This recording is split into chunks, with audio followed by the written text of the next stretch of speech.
Well, the question is really a matter of survival. I was grateful that I survived that. It was nobody's fault. It was just the worst film made in the entirety of the 1950s. When Paul Newman was at home, he transformed into someone completely different. The truth, which his daughter is now revealing, includes his son's overdose, his regret for the drinking that almost destroyed his family, and his shocking confession as he lay dying. This story will completely change the way you see the world. Paul Newman was born on January 26, 1925, in Cleveland Heights, Ohio. Historically and culturally, his ancestors came from all over the globe. His Slovak mother Teresa and Jewish father Arthur Newman were from families who emigrated from Poland and Hungary. The sporting goods store his parents ran was quite successful in Shaker Heights, a posh Cleveland suburb. Even though Paul came from a wealthy family and had a privileged upbringing, he nevertheless faced discrimination. Christians made up the vast bulk of Shaker Heights' population, and anti-Semitism was rampant throughout that time. Paul was a high school athletic and scholastic star, but a fraternity turned him down because of his Jewish father. This formative event likely influenced his later views on equality and fairness. At the same time, he had a creative and imaginative childhood. He made his acting debut at the tender age of 7 in the school production of Robin Hood. That little detail set fire to his soul. Soon after, he joined the Cleveland Playhouse's youth theater group and went on to star in shows like St. George and the Dragon. He liked performing, but he hadn't considered it as a career path just yet. After finishing high school in 1943 at Shaker Heights Sailors Ree High School, he planned to attend Kenyon College and study economics. In the year leading up to his 18th birthday, he enlisted in the United States Navy with the goal of becoming a pilot. However, his plans were dashed when World War II broke out. During his training, doctors discovered he was colorblind, so they repurposed him as a torpedo bomber radio man and rear gunner instead of a pilot. While stationed in Hawaii in 1945, he was undergoing combat mission training. His regiment was linked to the USS Bunker Hill, an aircraft carrier that participated in the Battle of Okinawa. However, just before takeoff, his pilot had an ear infection. Their employees were required to remain on the job due to that little health issue. A few days later, kamikaze pilots attacked Bunker Hill. A large number of sailors from Paul's squad were among the hundreds that died. If he hadn't been sick with an ear infection, he would have been among them more likely. In recognition of his service to his nation, he received many awards, including as the American Area Campaign Medal and the War Medal. A dramatic change in his perspective occurred after he left the Navy. In the wake of his near-death experience, he reevaluated his life and was hell-bent on making the most of the second chance God had given him. Following the war, he returned to Kenyon College. His interest in economics had waned. The Taming of the Shrew, Charlie's Aunt, and The Front Page were just a few of the plays in which he participated as a member of the Kenyon College Drama Club. One of his most notable roles was as Charlie's Aunt. His performance as a man in a woman's costume brought much-needed comedy to the campus following a devastating fire. His storytelling skills and quick mind were on full exhibit in a student musical he wrote and directed that poked fun at college life. Even though he was having trouble in school, he found meaning in the theater. He may have been expelled from Ohio University, but it just marked the start of a fresh chapter in his life. For Newman, life took a new turn once he graduated in 1949. He took over the family firm, Newman Stern Sporting Goods in Cleveland, after his father passed away in 1950. This shop, which established in 1915, was one of the biggest in the city. I should mention that Newman was not too enthusiastic about it. He was ensnared in a life he hated while running it for 18 months. Afterwards, he realized that he was running away from that atmosphere rather than embracing it. In 1951, he took a risk by leaving Cleveland to attend Yale School of Drama. He had wanted to become a director instead of an actor since he didn't think he was cut out for the job. After a year at Yale, he took another risk. He moved to New York to train with Lee Strasberg at the famous Actors Studio. Everything he did in his career was informed by the method acting techniques he perfected there. His breakthrough came in 1953 when he was cast in William Inge's Picnic, a Broadway play. Even though he really wanted the character of Hal Carter, director Joshua Logan passed on the casting. Instead of Alan Seymour, the part was cast with Newman. Even though it wasn't the role he had envisioned, Picnic was a smashing hit throughout its 4-month run.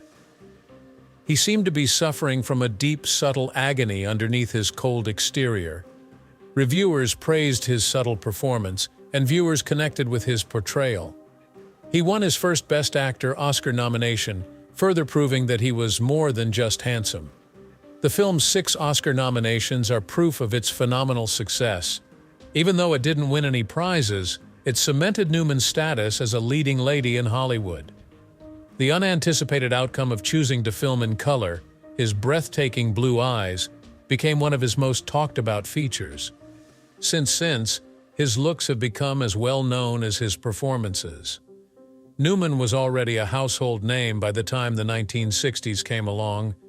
His part in 1961's The Hustler was that of Eddie Felson, a small-time pool hustler who was ambitious. There were a lot of emotional, edgy, and morally problematic moments throughout the film. The mix of Newman's arrogance and sensitivity gave rise to one of the most famous anti-heroes in cinematic history. There were 9 individuals, including Newman, who were nominated for Oscars for the film. In 1963, HUD came next. Newman portrays the character of Hood Bannon, a rancher whose egotism puts him at odds with his father in this Western drama. In contrast to the traditional Western hero, HUD embodied a new kind of Hollywood hero, one who was careless and flawed morally. The film took home 3 Oscars, and Newman received another Best Actor nomination. He also made a lasting impression in 1967's Cool Hand Luke. He played the part of Luke Jackson, a prisoner who refused to be broken by the system and resisted it. His act of civil disobedience made him a symbol of resistance, and the film's depiction of him helped it achieve cultural significance. What we've got here is failure to communicate. Although Strother Martin's character really said it, Newman has always been linked with the classic remark from the film. He solidified his position in history with another Oscar nomination. His piercing blue eyes continued to spark chatter despite the chaos around him. Despite Newman's reluctance to let his looks define him, they became as iconic as his films. When he was at the height of his fame, he joked that his tombstone should read, "Here lies Paul Newman, who died a failure because his eyes turned brown." But his achievements had come before that. Paul Newman and Joanne Woodward met while they were both understudies in Picnic, which was shown on Broadway in 1953. He was married to Jackie Witt at the time, and they had 3 children. Woodward dated a number of renowned persons, including Gore Vidal and Marlon Brando. Although their connection was platonic at first, Newman later admitted that he had an immediate attraction to her. She was independent and progressive, whereas he was more conventional. The disparity only served to heighten her allure to him. There was a dramatic shift in their relationship when they reunited in 1957 for the film The Long Hot Summer. Things in Newman's marriage had started to go downhill at that time. He and Woodward were unable to ignore the growing signs of their growing attachment. Newman wed Woodward in a Las Vegas wedding after his divorce was completed in 1958. They had a honeymoon to England before committing to a life together. Despite his excitement for his upcoming marriage, Newman felt guilty about his divorce and worried he hadn't adequately explained it to his children. Still, his love for Woodward was limitless. He made a comment that had a lasting influence on their marriage for the next 50 years. "She gave birth to a sexual creature within me." They accomplished a great deal by being together for 50 years, especially in Hollywood. Their marriage was troubled, even though they loved one another very much. The famous comment that Newman made about his loyalty to Woodward, "I have a steak at home. Why should I go out for a hamburger?" was meant to show his allegiance but also hinted at the temptations and challenges they experienced. His alcoholism was one of these problems. Another was the tragic 1978 loss of his son, Scott. After Scott's heroin overdose, his death devastated his family. Thinking back on the days when her parents fought to stay together, Melissa, their daughter, pondered. In an effort to escape the pressures of Hollywood, Newman and Woodward moved to Connecticut. A calmer life might have been better for their 3 daughters. Newman often praised Woodward, attributing her role in keeping him grounded. They were always supportive of one another, even if they worked in different fields. They were inseparable because of their capacity to keep their balance. As their careers intersected so often, they worked together on 16 films starting with The Long Hot Summer, 1958. The role of Gallagher, a man battling to protect his reputation, was given a nuanced intensity by Newman in the films The Power of False Information and Dangers of Media. He was nominated for Best Actor at the Academy Awards for his portrayal. Following that, 1982's The Verdict came up. The character of Frank Galvin, played by Newman, is that of a beleaguered attorney who is desperately seeking redemption. In a medical malpractice case, Galvin finally gets his chance to prove himself after a lengthy break. Newman vividly portrayed every second of his anguish. He brought to life Galvin's despair, determination, and eventual return to self-respect. The picture garnered 5 nominations in all, including 1 for Newman's performance. Despite the loss, it was a very remarkable effort from him. Even though she has never won, Newman has been on the Oscars shortlist for quite some time. He had been nominated 7 times, but he had never won. As if they were assuming he would never win, the Academy honored him with an honorary Oscar in 1986 for his career achievements.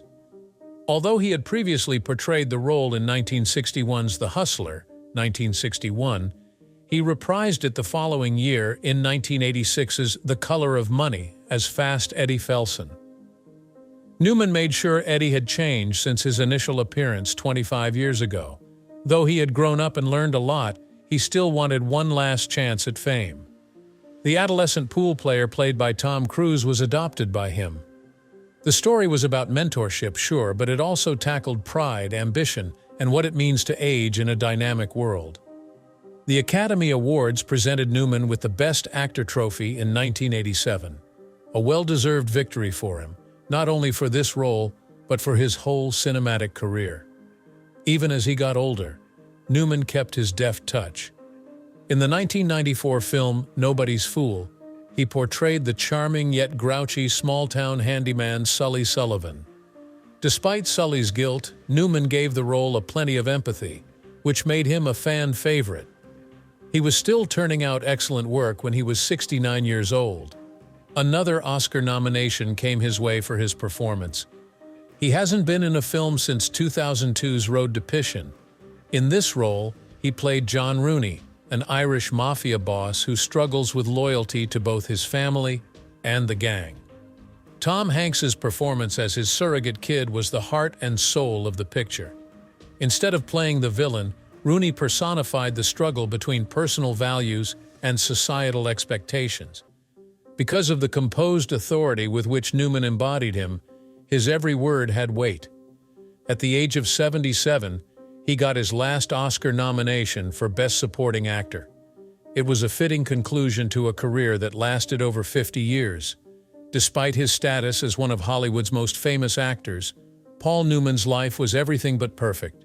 In order to accomplish his goal, he triumphed against self-doubt, difficulties in parenthood, and an alcohol addiction.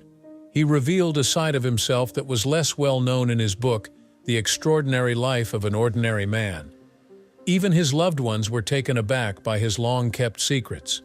Not even as a legend did Newman ever believe he has true talent. He mistakenly believed that opportunities had been extended to him without his effort due to his self-esteem. His constant fear, he added, was that people would see right through his act and discover he wasn't as gifted as they thought.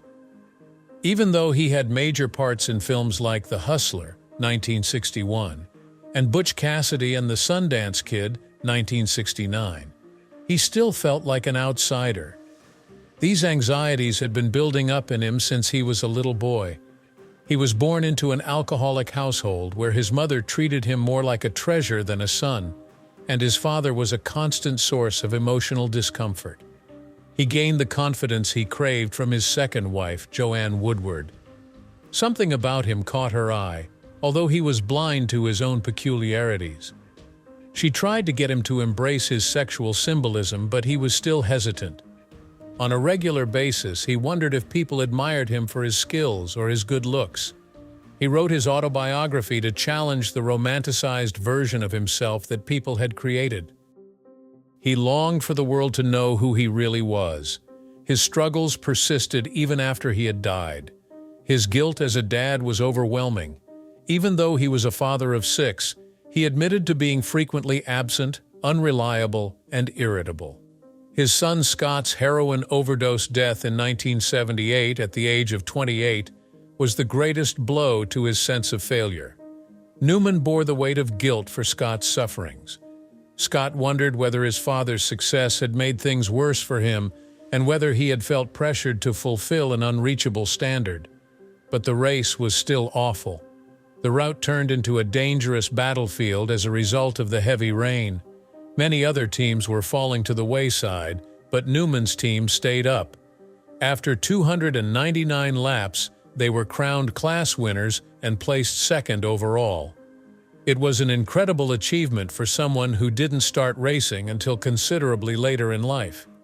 His performance was absolutely out of this world in the motorsport world. Finally, on the biggest platform in the world, he had succeeded. On top of being an exceptional driver, Newman also had a talent for putting together championship-caliber teams. Along with Carl Hose, he established Newman Hose Racing in 1983. Quickly becoming one of the greatest IndyCar teams of all time, it shot to stardom.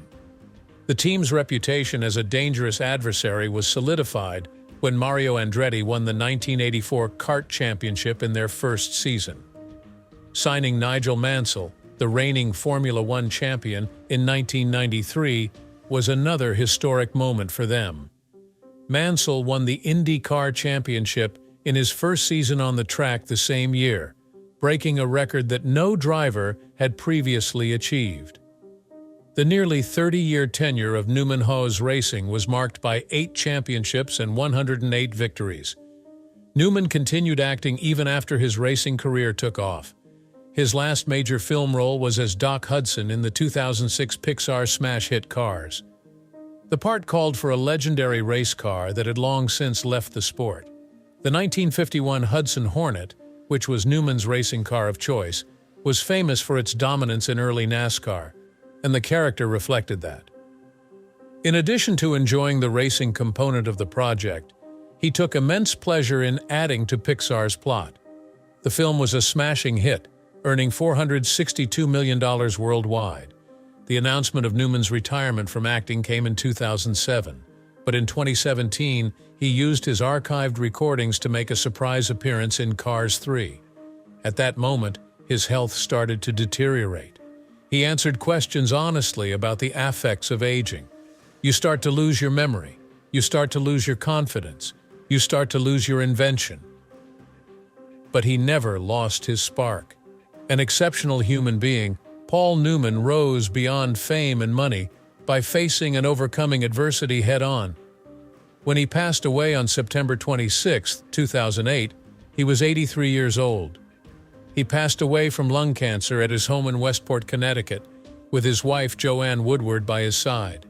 Cool Hand Luke and The Hustler are 2 of his most iconic films, but his influence went well beyond the theater. His family and goal came first rather than fame, which is a common trait among performers. His 50-year marriage to Joanne Woodward was a one-of-a-kind Hollywood love tale. Their 3 daughters were Nell, Melissa, and Claire Newman. He also had 3 more from his first marriage to Jacqueline Witt. All 3 of them were raised by them. He endured pain throughout his life. Scott, his son, died in 1978 from a drug overdose. The loss crushed him. He felt responsible for the incident as he thought about what he might have done better. He redirected his misery into acts of service instead of allowing himself to be devoured by despair. He founded the Scott Newman Center to provide assistance to those struggling with substance abuse. His actions betrayed his deep worry, even if he was shy about talking about his pain. By 2007, Newman had already retired from acting. Despite his worsening health, he still refused to accept assistance. By claiming he was only seeing a doctor for his hair loss and athlete's foot, he downplayed the rumors about his health. Despite physical exhaustion, he maintained a strong determination. His girls have led him into some of his real identity. His daughter Melissa wrote a biography on him in which she talked about his struggles with poor self-esteem. His upbringing had an effect on him even though it was unsaid. It was unsettling for him since both of his parents were emotionally distant and possessive. Newman found a way to go forward despite the lingering effects of his early experiences. Serving others brought Dad much joy, according to Clea, his other daughter. She is currently employed by the Serious Fun Children's Network, a global organization that organizes summer camps for children who are ill. Knowing that her dad's work is making a difference, she feels his presence every time she visits him. His 1982 co-founding of the food brand Newman's Own with author A. George E. Hotchner. As a humble Christmas present, Newman prepared some homemade salad dressing and gave it to his friends. That was the beginning. He decided to sell it due to the great reaction. Once he and Hotchner put up $20,000, the rest, as the phrase goes, is history.